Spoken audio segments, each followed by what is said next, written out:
And I was thinking that, again, it doesn't have to be this, but the whole idea of savoring, we've been savoring this tea, and I love what you write about savoring, and it's just this, and like you said before, it's not like you're the first guy that's written about it or thought about it. A lot of people have talked about it. It's nothing new. It's really nothing new, but there's also I can never pronounce this guy's name. It's like Mikhail Chisla, blah, blah, blah, blah. He wrote the Flow book. Yeah, Flow, right. Flow is an amazing book. Yeah. And the whole concept of flow is so in tune, I think, with what you write about, that, this is one of the things that fascinates me. So if you want to talk at all about savoring or flow or anything at all, sure, I'd love to hear it. Yeah, flow actually is a very influential concept, book for me. So it was like this idea, at the time I was all about productivity. And I read that and it was like kind of a switch. It was like, it's not about getting a whole bunch of tasks done, it's about immersing yourself into that task. I mean, something like important and challenging and interesting. Yeah. But, and then just really pouring yourself into that.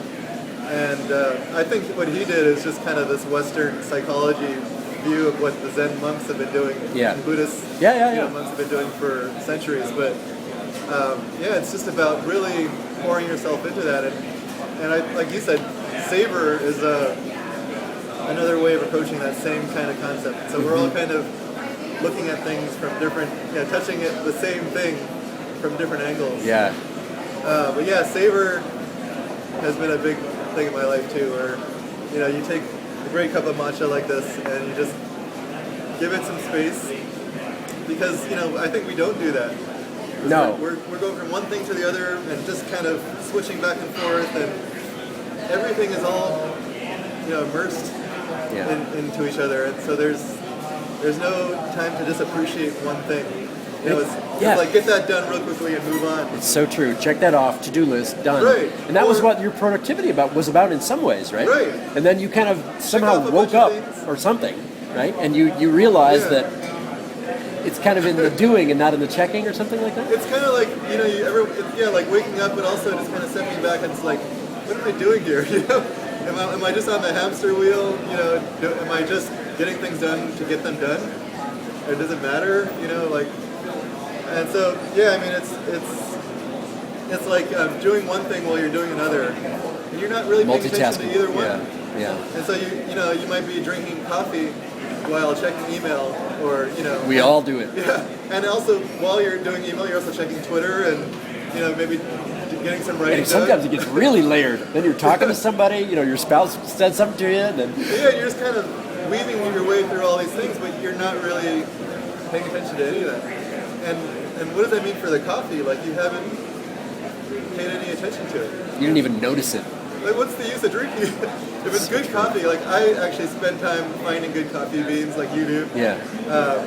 Trying to find the perfect way to brew it.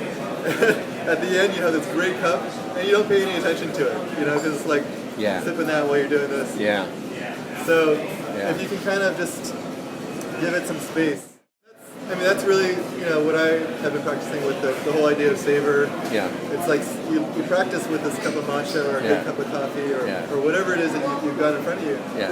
But you do that with everything, right? You can do that with you and I talking to you right now. Yes. It's like savor this moment with this amazing person in front of me who's telling me some amazing stories. What I've been learning, another good, maybe it's an advanced practice, because you can kind of give it some space and really appreciate and notice everything about this one cup. But what happens when she comes while I'm savoring this cup? Do I push her off so that I can give this thing the space that it deserves? Or do I now, leave that behind, put that on pause, Right. Give her that. And so it's a switching of sorts, but not the kind of that we do when we multitask. It's like single tasking, single focus for each of these, and letting each one go.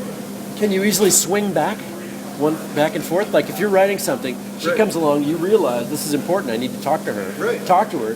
What about when you go back? Is it a smooth transition? Probably not, right? It's something, I think that's a practice. It's like, it's like you have to, your mind wants to stay with that because you're still there, but you have to just let it go and switch to her, and then when when she's done, you let her go and switch back, and that's not easy to... No, it isn't.